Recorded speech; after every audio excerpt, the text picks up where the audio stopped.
Un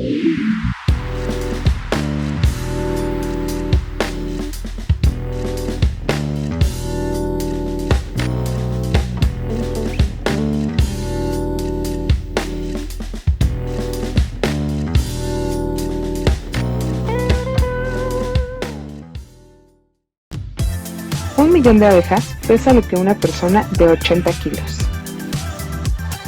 1 millón de segundos son 11.57 días. 1 millón de palabras son 136 páginas de la Enciclopedia Británica. 1 millón de dedos humanos alineados alcanzan aproximadamente 22 kilómetros lineales. 1 millón de milímetros cúbicos de agua forman 1 litro y pesan 1 kilogramo. Pero 1 millón de personas suscritas al canal de YouTube de Sin embargo al aire también tiene significados muy poderosos. 1 millón de suscriptores son 11 estadios Azteca totalmente llenos de personas que esperan el alarido del gol. 1 millón de hombres y mujeres libres que nacieron libres y quieren seguir en libertad. Son 1 millón de latidos a ritmos distintos en un mismo corazón. 1 millón es todo si estamos juntos. 1 millón de gracias por apostar a la libertad. 1 millón, muchos millones de gracias. Sin embargo al aire, 1 millón de suscriptores, muchos millones de gracias.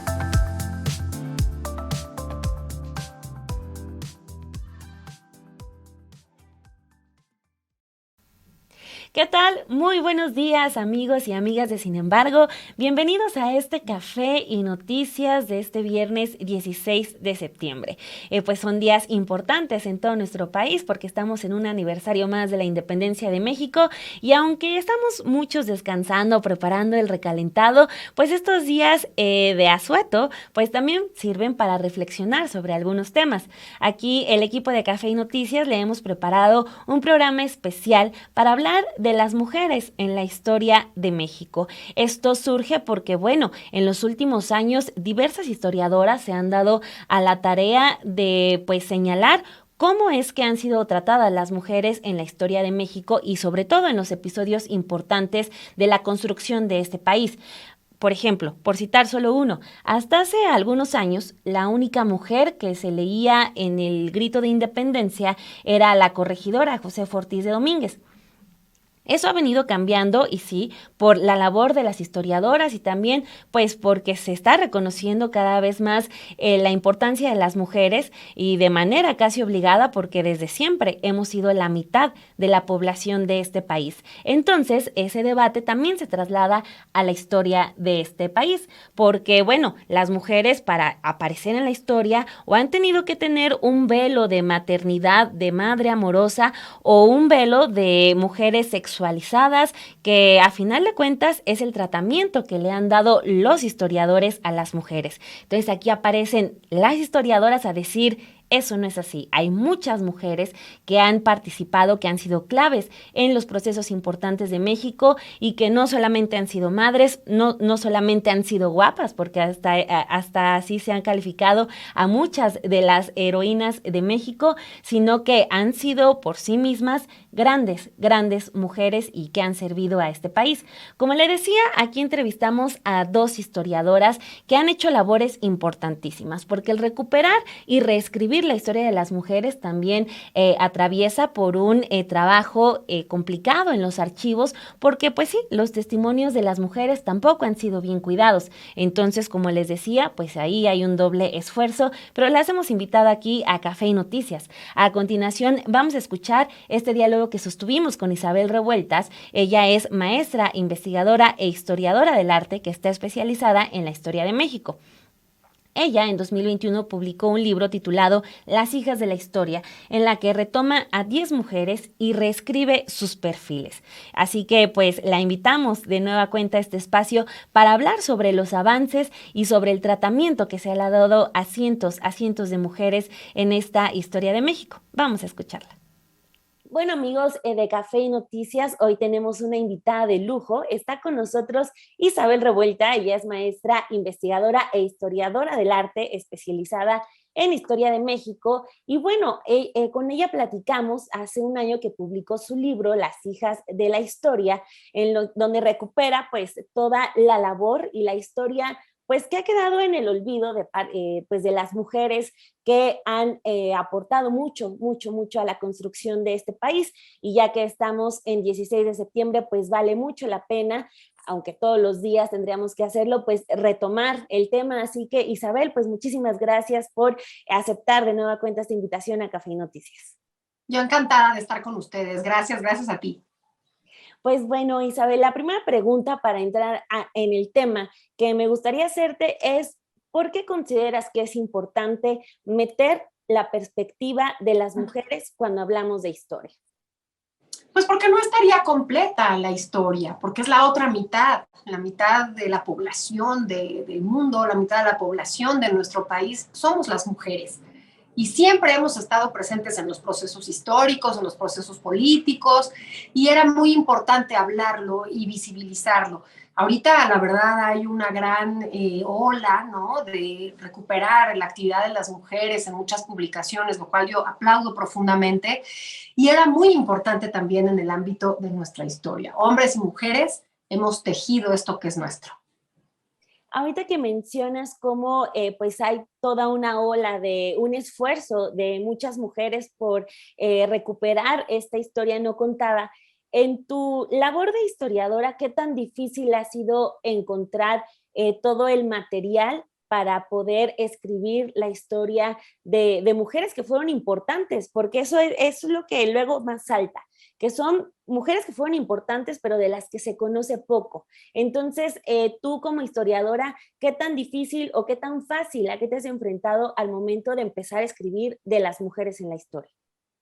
Claro, obviamente hay personajes muchísimo más conocidos y que además han sido bien tratados por la historiografía, ¿no? Te puedo dar el ejemplo de Sor Juana Inés, ¿no? Sor Juana Inés es una de las biografías muy profundas de nuestro país. Grandes hombres y mujeres han escrito sobre su vida, y el perfil que yo le quise dar un poco era esa determinación que tuvo Sor Juana, pero que su condición de mujer donde le tocaba vivir pues no le permitió dedicarse a estudiar como lo haríamos ahorita, ¿no? Pero no fue tan difícil encontrar datos de su vida. De hecho, la verdad no fue más que gozar esa parte de la investigación.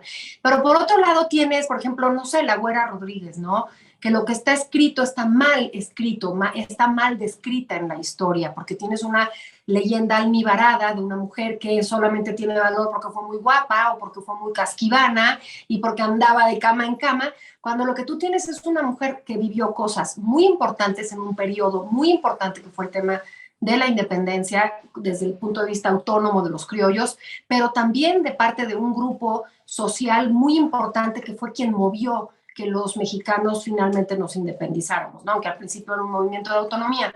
Pero lo que pasó con la Güera Rodríguez es que la historiografía la trató de una manera sin enfoque, o sea, está desdibujada, estaba mal interpretada, ¿no? Y entonces ahí tuve un poquito más de complicación, pero afortunadamente otra mujer, una investigadora actual, acababa de hacer una gran investigación, perdón la redundancia, sobre la Güera Rodríguez. La Güera Rodríguez, el mito, que es el que conocemos de la historia, el que hizo Artemio de Valle Arizpe, que lo hizo enorme, y por otro lado, la biografía de esta mujer, que Marina Arrom acaba de hacer absolutamente maravillosa esta investigación. Entonces, hubo algunas que también tuve que replantear, por ejemplo, la leyenda negra de Malintzin, o poco conocimiento que se tiene de Tecuichponcin, de Tecuichpo, de Itzcazochitl Tecuichpo, la hija más consentida, más querida de Moctezuma Xocoyotzin. Entonces, también, que pasó a la historia como Isabel Moctezuma. También tuve que rascar y buscar, ¿no? No todas fueron iguales, gozosas todas las que investigué, pero algunas con muchísima más facilidad. Pues, ¿qué será, Isabel? Que esto, lo que mencionas de cómo han sido tratadas las mujeres en la historia, de que, por ejemplo, el famoso ejemplo de Elena Garro, que es considerada la esposa de Octavio Paz más que por su trayectoria, ¿no? Este papel secundario de las mujeres o que son gracias a una relación con un hombre. Es el resultado de cómo pues estamos todos con la historia escrita por hombres. Pues sí, ahora tampoco es como, mira, lo que sucede es que la historia hay que entenderla también en el tiempo en que sucede. No es que esté bien, pero por ejemplo, lo que dices de Elena Garro, ¿no? Voy a ir un poquito antes. La corregidora, doña Josefa Ortiz de Domínguez le ponemos. Era una costumbre, ahorita obviamente nos parece una costumbre que no eres de nadie, ¿no? Pero en esa época era algo que estaba vigente y el ámbito de las mujeres desafortunadamente no podía ser ella sola, ¿no? Entonces, el que tú formaras parte de algo, de esa familia, de ese hombre, ¿no? Finalmente nos parece terrible ahorita. Y sí, hay que recordarlas como ellas son. Por ejemplo, en el libro Concepción Lombardo, pues sí, de Miramón. ¿Por qué? Porque en la historia pasa como un personaje que estuvo hombro a hombro con Miguel Miramón, o doña Josefa Ortiz de Domínguez, porque finalmente el cargo que tuvo es por el corregidor, y sin embargo hay que hablar de lo que hizo por ella misma, ¿no? No era ninguna chismosa de la historia, era la anfitriona de las conspiraciones, era una mujer muy inteligente, muy brillante, no andaba detrás de las puertas escuchando, no, hay que recordarlas, hay que hablar de ellas en su momento, lo que hicieron con determinación. Pero esas etiquetas eran las etiquetas de la época, ¿no? No te digo que Sor Juana tuvo que ser monja para poder estudiar, o no podemos pensar un mundo de una mujer libre y emancipada para Tecuichpo, que se casa muchísimas veces, cuando que una Antonieta Rivas Mercado, a principios del siglo XX, un mal divorcio le termina la vida, ¿no? Entonces, hemos ido caminando y la historia nos ha permitido avanzar muchísimo en muchos de nuestros derechos. Y sin embargo, ahorita también tenemos caminos con muchas cuentas pendientes, muchas. Muchas. Isabel, ahorita también que mencionabas ya a la corregidora, pues haciendo un poco de memoria, fue como casi por mucho tiempo, casi la única mujer que era mencionada en los gritos de independencia, la corregidora, y hasta hace unos años como que se ha intentado recuperar un poco más el papel como de Carmen Cerdán, Leona Vicario, o sea, mujeres también importantes. Como historiadora, pues, ¿cuál es tu reflexión sobre esto? ¿Cuánto trabajo les cuesta a las mujeres pues retomar sus papeles en la historia de México en específico? Sin duda, durante décadas estuvieron perdidas. En el caso, por ejemplo, de Carmen Cerdán, de la Revolución Mexicana, sus hermanos son muy famosos, cuando ella también fue artífice, fue protagonista, eso es muy importante, ella también fue protagonista de ese movimiento de la revolución, pero no se esperaba que las mujeres se dedicaran a ello. Incluso cuando tiene que cuidar a los hijos de sus hermanos muertos, a esos huérfanos, como que el Estado priista revolucionario le da una especie como de halo maternal y se dedica a cuidar a los huérfanos de los héroes, cuando ella era heroína también. Ahora, tampoco hay que ponerles esas etiquetas porque los dejamos como muy arriba. Fue una mujer muy valiente y había que darle ese reconocimiento. Y a Carmen solamente la buscaban de ahí de vez en cuando algún 20 de noviembre para hacer algún recorrido, y vivió una vida extremadamente modesta. Cuando fue correo, escribió con un nombre falso, obviamente no podían hablar de ¿no? Abiertamente de que estaban conspirando en contra del gobierno porfirista, y además en su casa tenía armas y arengó a los vecinos para que les ayudaran. En fin, tuvo una participación muy activa y no fue reconocida en vida. Lo mismo pasa con las heroínas o con los personajes, las protagonistas de la independencia, porque hubo mujeres, Leona Vicario y Josefa Ortiz, y el problema es que a Josefa la pusimos como una madre. Es como el emblema, la madre de la patria, ¿no? Y la pusimos adusta y seria. La mujer tenía 40 años, era una mujer muy poderosa, muy fuerte, muy inteligente, y que además ostentaba un cargo que era capaz de mover todo ese círculo, y ese círculo económico, y ese círculo político que eran los criollos del Bajío, que es donde nace, es la cuna del movimiento separatista independentista, ¿no? Entonces, pero era mejor darle, digamos, esa figura materna, nos venía mejor que Leona Vicario, por ejemplo. Leona Vicario, una mujer que empeña todo, la vida, el alma, se va disfrazada para alcanzar a Quintana Roo, empeña su dinero, en fin, una de sus hijas nace en una cueva, realmente vive a salto de mata en el movimiento de independencia, ¿no? Entonces, pero ella de alguna manera no era lo que se esperaba de las heroínas de la independencia, pero afortunadamente los discursos y las narrativas cambian y eso es lo que tenemos que buscar actualmente, el hecho histórico y darle una narrativa y una, digamos, contarlo y divulgarlo de una manera mucho más abierta y del papel de la mujer, como insisto, con determinación y con una participación protagónica. Exacto, y más allá, esto que dices es importantísimo, más allá de ese velo santificado de que era una madre amorosa y una excelente cuidadora, ¿no? Tal cual, son roles que venían al caso en ese momento, pero no, por favor, hay que verlas en su tamaño y en su justa medida. Exacto, pues bueno, Isabel, por último, me gustaría que nos despidiéramos con una reflexión en este día sobre, pues, ¿por qué consideras tú como historiadora, como escritora de este libro de Hijas de la Historia que tienen que comprarlo hace un añito que salió, pero que tiene perfiles Gracias. interesantísimos? ¿Por qué crees que es importante seguir hablando de estos temas de las mujeres en la historia? Porque no estaríamos completos, porque no estamos completos sin la otra parte, sin la otra mitad, porque no un Estado democrático y un Estado moderno no puede decirse tal si no tiene esa historia completa. Entonces yo creo que el mundo está sacando historias de todas estas mujeres y me parece que México también tenía esa deuda. Para conocerte hay que conocernos completos, ¿no? De una manera integral, hombres y mujeres. Yo aspiro a eso, ¿no? A una historia donde las mujeres no seamos como el adorno, ¿no? Sino que también protagonistas. No porque queramos pecar de presentismo, ¿no? Hay que entender los procesos de ese momento y dónde les toca vivir en los ámbitos privados, pero esas que rompen ese pequeño paso extra y rompen su molde, hay que hablarlo, hay que visibilizarlas, ya hay que decirlo. Hay muchísimas más. De hecho, tenemos 3 siglos que están como en la penumbra, ¿no? Los 3 siglos que hemos sido más virreinato que México independiente. Hay cantidad de mujeres que desde el anonimato también hay que buscarlas y sacarlas de ese anonimato, porque también tejieron la sociedad, también hicieron mucho por nuestra cultura y por esta historia nuestra, ¿no? Entonces sí me parece que es muy pertinente conocernos completos.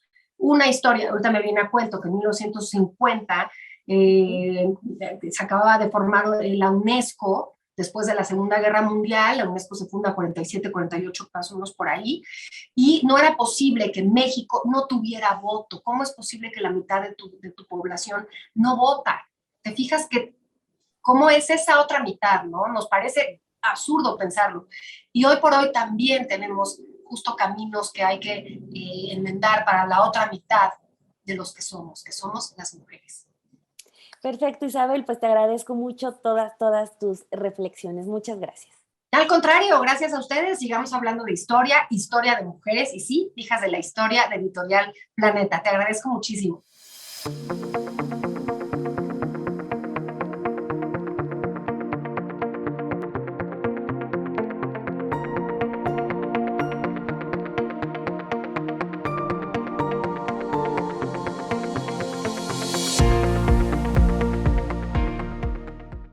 Bueno, ustedes acaban de escuchar a Isabel Revuelta, que siempre es un deleite pues tenerla aquí en Café y Noticias.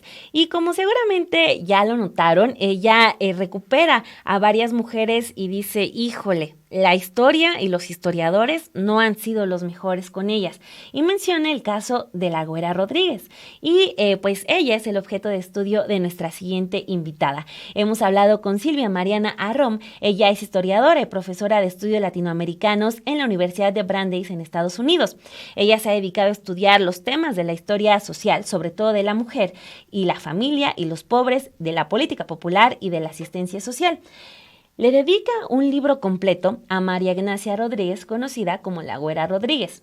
Ella es una rebelde en toda la extensión de la palabra, vive los últimos días de la colonia y los primeros de la República, pero bueno, la historia solamente la ha calificado como la amante de, la que estuvo con tal hombre, la que fue esto, aquello, pero bien a bien, la Güera Rodríguez fue una rebelde que fue clave, importante en el proceso de independencia de México. Así que pues tuvimos esta gran oportunidad de hablar con la que es su biógrafa y esto fue lo que nos comentó. Bueno, queridos amigos y amigas de Café y Noticias, tenemos otra invitadaza de lujo. Está con nosotros la profesora Silvia Marina Arrom. Ella es historiadora y profesora de estudios latinoamericanos en la Universidad de Brandeis en Estados Unidos. Y bueno, ella se ha dedicado en toda su carrera a estudiar temas de historia social, sobre todo de la mujer y la familia, los pobres, la política popular y la asistencia social. Entonces la hemos invitado aquí a Café y Noticias para hablar de un personaje muy, muy especial al que ella le ha dedicado muchos de sus estudios, que es la Güera Rodríguez, María Ignacia Rodríguez. Así que pues nos vamos a dedicar un buen rato a hablar de ella, pero le damos la bienvenida aquí a la profesora. Muchas gracias y es un placer estar con ustedes para hablar de la Güera Rodríguez, personaje que me ha fascinado por casi 50 años. Aunque justamente hace 2 años es que salió mi libro, La Güera Rodríguez, Mito y Mujer, publicado en México por la editorial Turner.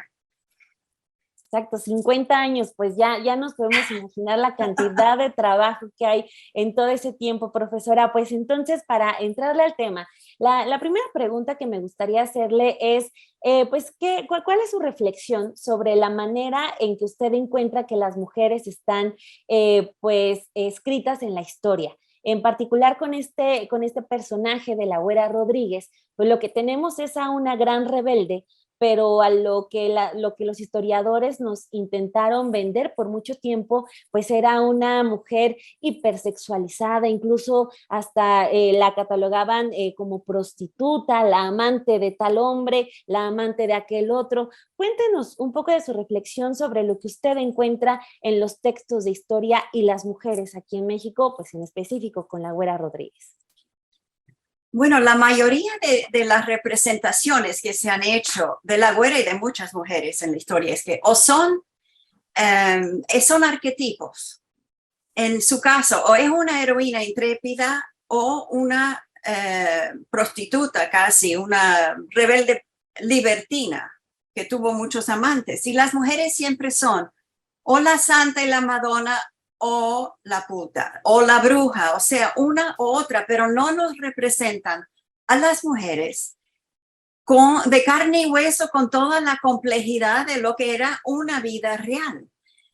Entonces, como yo he estudiado la historia de la mujer por casi 50 años, a mí me interesaba este personaje porque yo sabía, porque había encontrado documentos, que teníamos los documentos para armar una biografía. Y tenemos muy pocas biografías de mujeres en México, y sobre todo en el siglo XIX.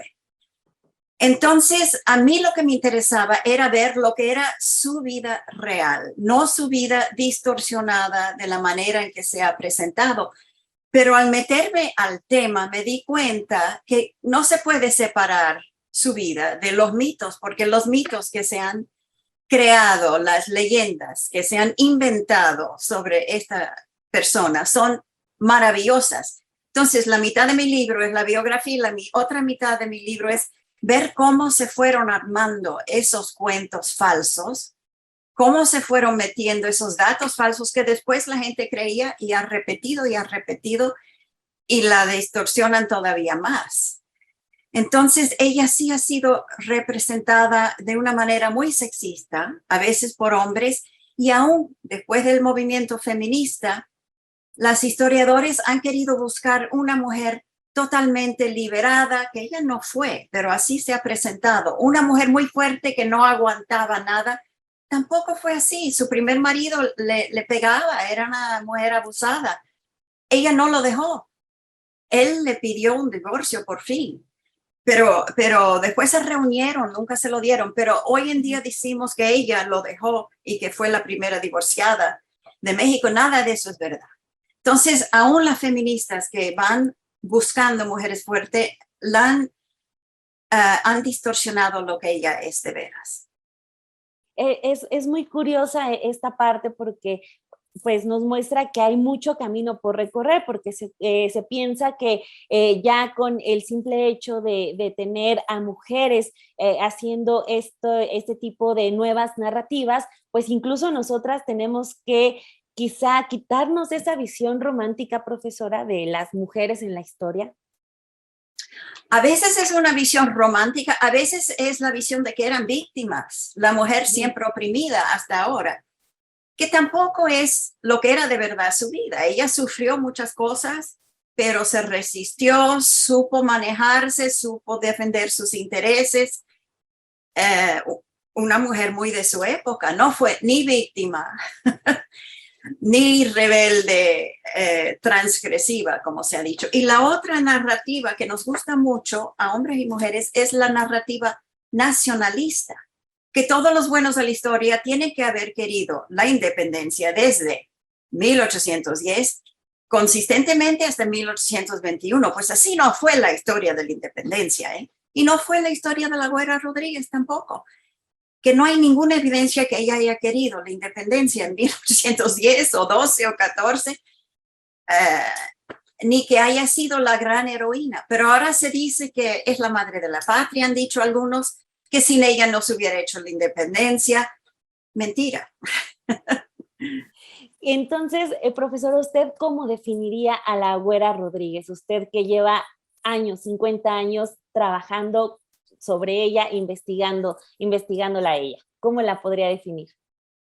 Bueno, me parece que es una mujer muy de su época. No se adelantó a su época, como se ha dicho, ni fue excepcional. Según las descripciones que tenemos de ella durante su vida, porque era una mujer aristocrática que conocía a los extranjeros que venían y a veces después escribían sobre ella, que conocía a Carlos María de Bustamante, que la menciona muchas veces en su diario.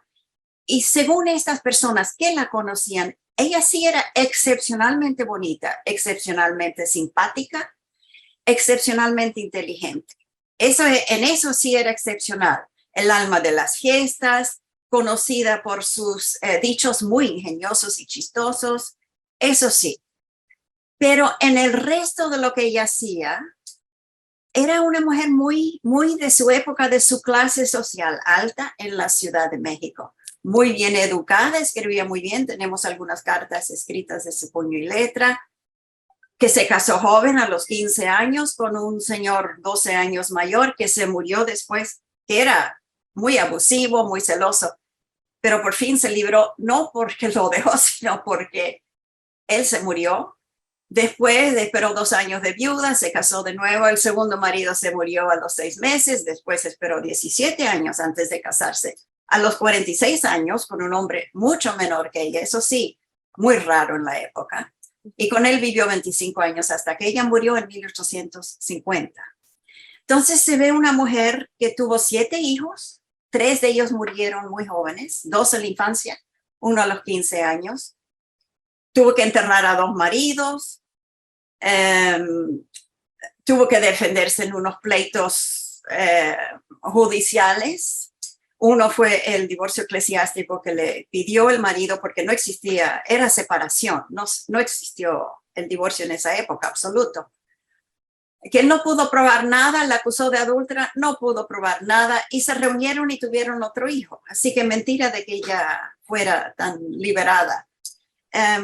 Y tuvo que meterse, tuvo muchos problemas financieros cuando empezó la guerra de independencia, eso sí. Tuvo que manejar, ver cómo conseguía dinero, a veces pedía prestado, hasta tuvo que vender joyas y su servicio de plata, tuvo que hasta meterse en algunos negocios de comprar al por mayor cigarros y medias finas y venderlos al por menor. Así que no fue una mujer tan rica como se ha dicho, pero siempre vivió una vida muy sociable, con muchas fiestas y tertulias y bailes y excursiones al campo. También muy religiosa, iba seguidamente a la iglesia, conocía muy bien a varios sacerdotes desde niña, o sea, muy de su época. Cuando venía un extranjero, todos de esta clase social lo invitaban, lo llevaban, lo traían, etc. Así que en ese sentido fue una vida bastante normal de su época. Lo que sí es verdad es que ella estuvo metida en una intriga política en 1809, un año antes de el Grito de Dolores. Y podemos hablar, si quieres, un poco más, porque ahí sí tenemos documentos, porque hicieron una investigación y ella fue desterrada por 2 meses a la ciudad de Querétaro. Pero esto es antes del Grito de Dolores. Pues sí, profesora, cuéntenos, porque así ya nos pintó a una mujer particular que también tuvo que ella esforzarse por conseguir pues algo de dinero con la vendimia y todo, y cómo es que llega también a colocarse como una mujer importante en la historia de México. Así que pues sí, nosotros encantados de que nos cuente su papel en el movimiento de independencia. Bueno, como ustedes se recordarán, en 1808, los regidores del ayuntamiento, que incluían a su padre, su cuñado y muchos muy buenos amigos, habían propuesto un autogobierno provisional basado en la Ciudad de México, basado en el ayuntamiento, en que provisional hasta que los franceses se fueran de España y Fernando VII regresara al trono. Ahora lo llamaríamos autonomista. Esa palabra no se usaba entonces. Bueno, eso fue en julio de 1808. Vino el golpe de Yermo que terminó ese plan y parece que ella se aliaba con el grupo de criollos, estaba muy resentida con los líderes del golpe de Yermo y uno de ellos era Guillermo Aguirre, el oidor, que era el líder de la facción peninsular, como la llamaban. Entonces, en octubre de 1809, ella fue el virrey y denunció que había ido a visitar, a ver un retrato en la casa de Aguirre y que había oído en el otro cuarto que hablaban de envenenar al virrey. Bueno, se formó ahí toda una crisis. El virrey desterró o mandó a sacar a Aguirre de la ciudad. Después hicieron una investigación. Resulta que la denuncia no era verdad. Y no hicieron nada por 6 meses.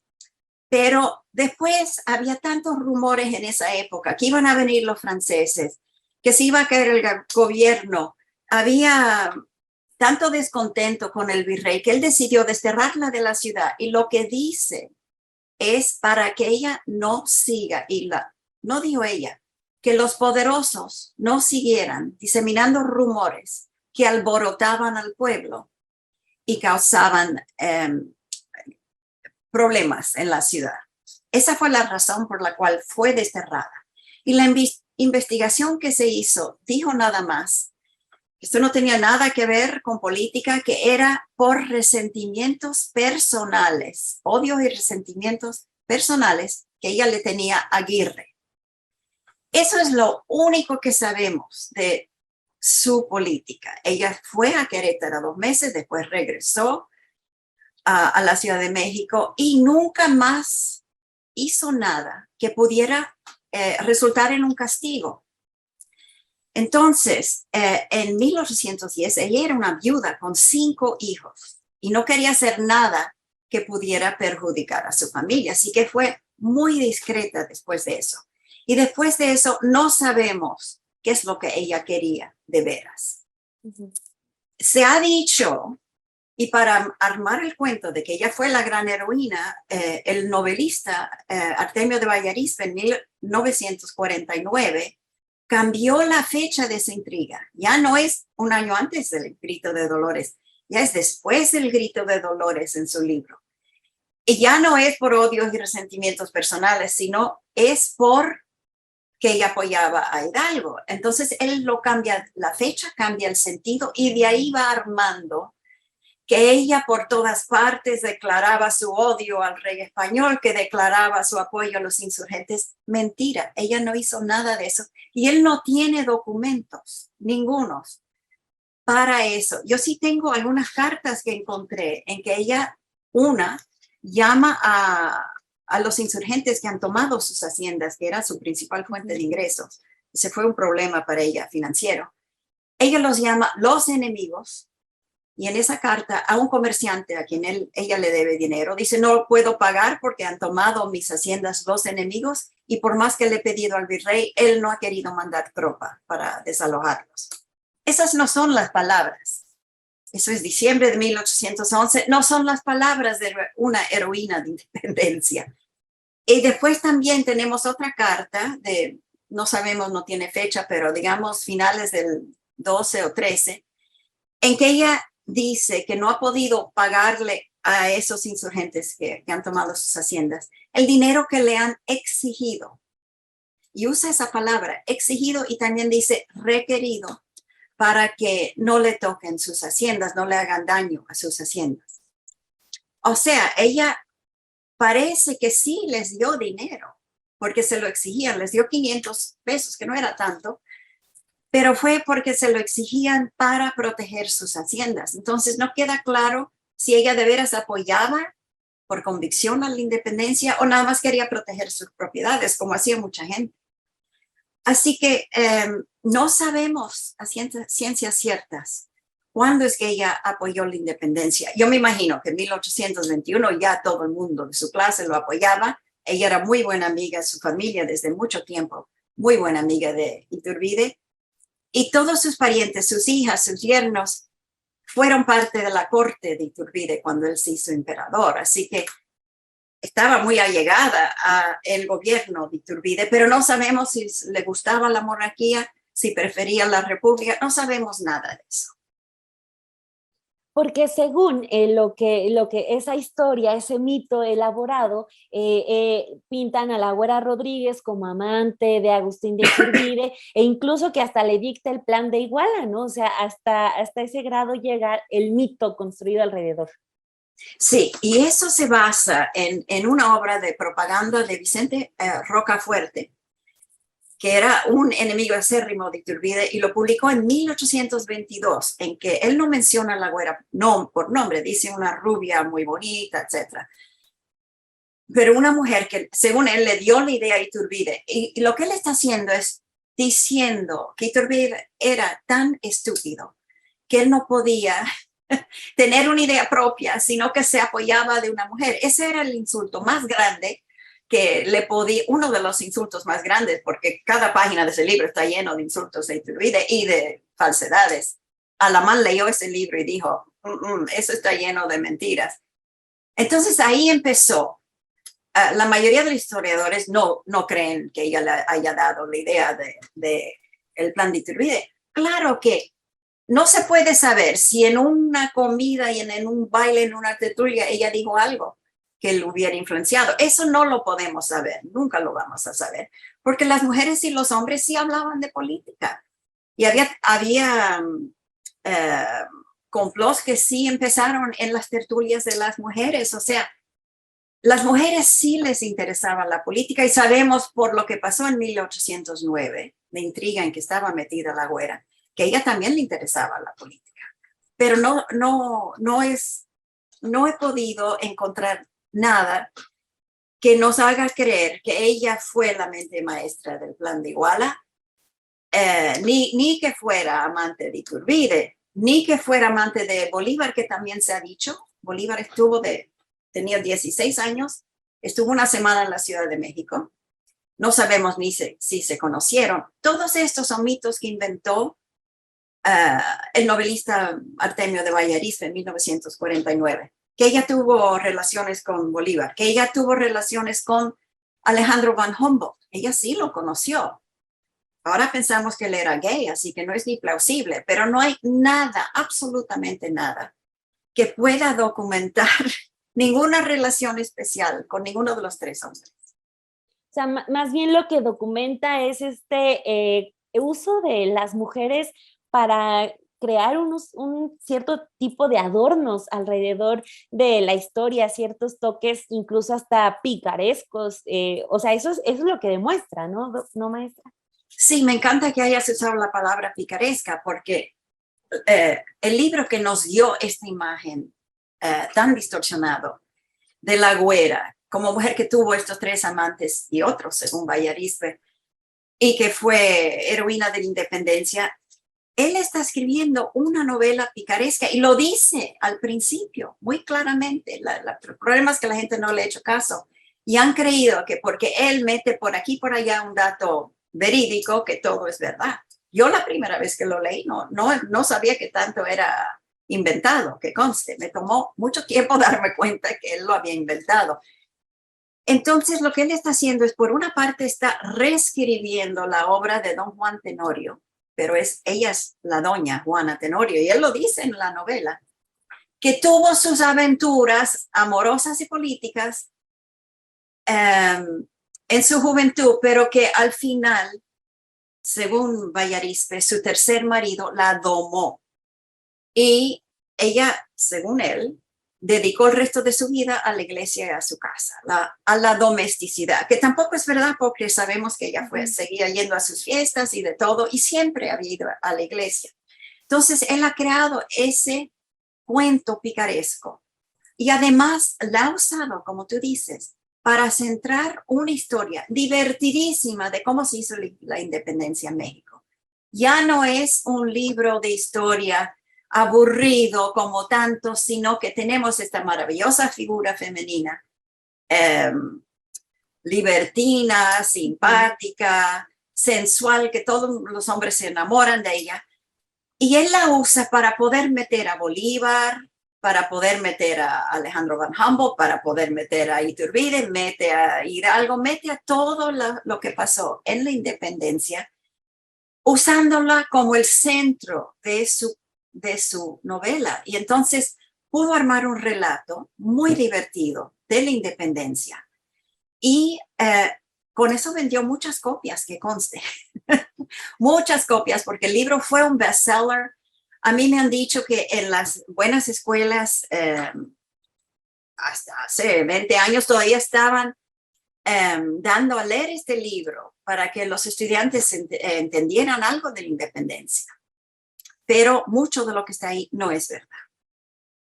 Y fíjese, sobre esto, les comento a nuestros amigos de Café y Noticias que en este libro la profesora también mete una serie de imágenes de cómo ha sido representada la Güera Rodríguez. Hay incluso, después de toda esta narrativa generada alrededor de ella, llega hasta esta versión conocida como libro vaquero, que son pues historias como eróticas que tuvieron mucho éxito aquí en México, y hay una edición dedicada a ella, o sea, de la independencia, y termina la Güera Rodríguez incluso en el libro vaquero.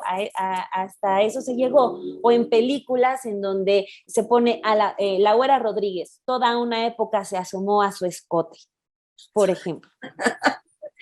Sí, y tenemos las historietas que has mencionado con imágenes casi, bueno, pornográficos, pero no muy fuertes, ¿no?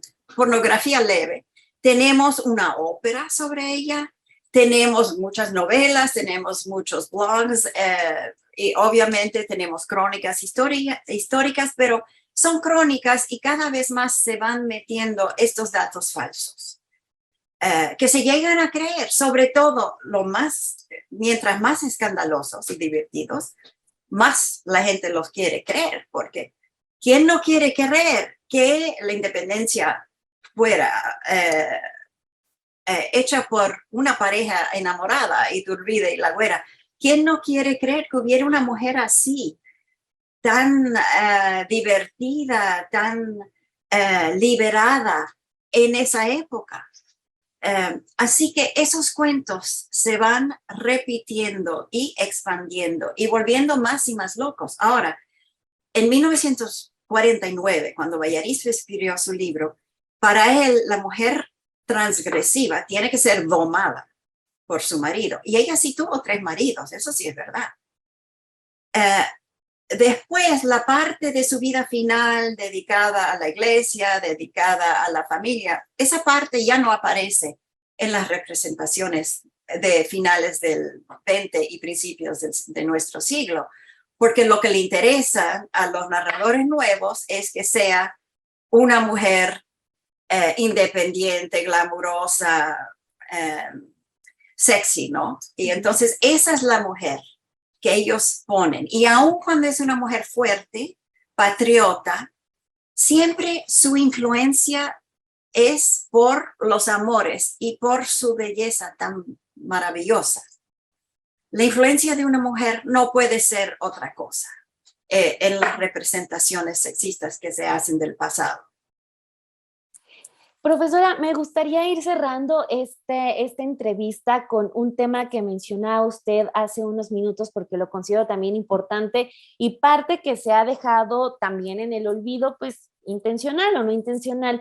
¿Qué es lo que usted mencionaba sobre cómo, pues, las mujeres, eso sí es un hecho, desde ese entonces estaban interesadas en la política? Usted en el libro también habla de las redes de apoyo que no están documentadas. ¿Qué nos podría platicar de eso? Porque también hay veces que en este tipo de narrativa se cuenta, además de la mujer guapa o la mujer que es madre abnegada, también se cuenta a las mujeres como si estuvieran solas, como que siempre lograron algo ellas por sí mismas sin contar con nadie más. Sí, y eso es muy importante, es un problema porque no solo con las mujeres, cuando pensamos en los grandes héroes, siempre preguntamos ¿qué hicieron? ¿Cuáles fueron sus aportes? Tenemos que preguntar otra cosa, ¿cómo lo hicieron? Y ahí vienen las redes sociales. Hidalgo no pudiera haber hecho nada sin todo el apoyo que tuvo de muchísimas mujeres y hombres. Ninguno lo pudiera haber hecho. Entonces, tienes razón, las redes sociales, ahora también, pero sobre todo en esta época, eran esenciales. Y las mujeres construían esas redes, las mantenían, las amistades, y las usaban cuando necesitaban. Entonces, vemos que la Güera Rodríguez conocía a todo el mundo, conocía a miembros de la audiencia, conocía a Luis Rey, conocía a miembros del ayuntamiento, y cuando tuvo problemas legales, un pleito que le puso un comerciante porque debía dinero, manipuló sus conocidos en la audiencia para que no tuviera que pagar la deuda que ella, según los documentos que yo he leído, sí era una deuda verdadera. Cuando tuvo problemas de dinero, le pidió prestado a Michelena algún dinero. Cuando necesitaba ayuda de muchos tipos, ella conocía a los hombres importantes que la podían ayudar. Y eso era parte del rol de las mujeres en esa época que no hemos explorado bastante. Que ella tenía capital económico porque tenía propiedades, tenía capital, digamos, poder familiar porque era la matriarca de esta familia con todos estos hijos y nietos, muchísimos, y bisnietos que la venían a haber seguido. Tenía este capital social, digamos, este poder social que podía ayudar mucho a la familia cuando alguien necesitaba pedir prestado dinero o necesitaba un puesto o cualquier cosa, quería que fuera a España, algo que ella hizo, para pedir que le dieran alguna distinción al hijo, que era un mayorazgo, pero que además quería que le dieran algún puesto importante.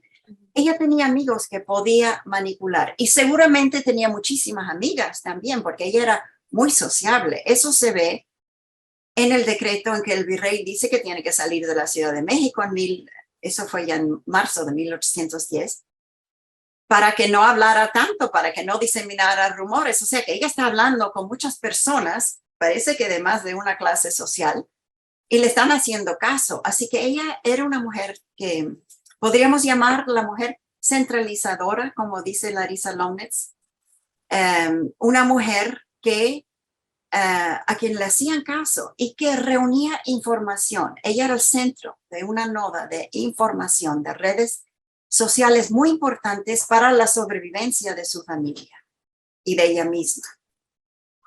Wow, pues bueno amigos, imagínense, esto es solo una probadita del libro La Güera Rodríguez, mito y mujer, de la profesora Silvia Marina Arrón. Profesora, pues quedé encantada con todo lo que nos contó, así que pues a todos decirles que este libro está editado por Turner, así que a buscarlo. Profesora, mil gracias. Y gracias a usted, me ha encantado hablar sobre mi personaje favorito, La Güera Rodríguez. Le agradezco mucho, buen día.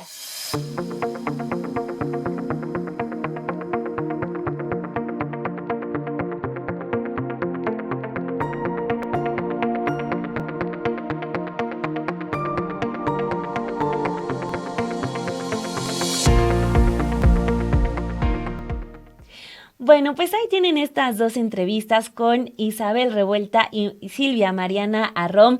De verdad que fue maravillosa la oportunidad de poder hablar con ambas. Ojalá le hayan gustado estas dos entrevistas y sobre todo que nos invite a la reflexión, a leer a más mujeres, a buscar el trabajo de las historiadoras y a pues interesarnos más en cómo está escrita la historia de este país. Le agradezco mucho que nos haya acompañado este viernes 16 de septiembre. Gracias por dejarnos sus likes, por compartir este programa. Yo soy Daniela Barragán y nos vemos el siguiente lunes aquí en Café y Noticias.